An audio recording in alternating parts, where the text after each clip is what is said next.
Always invest in your footwear.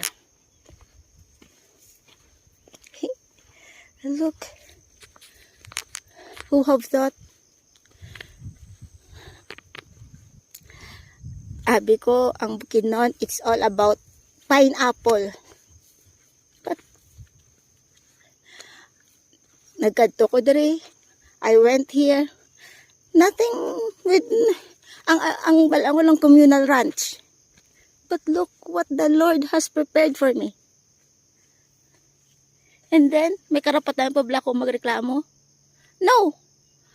I have no right nga magreklamo. Because we have no right. Because we are so blessed in various forms and ways.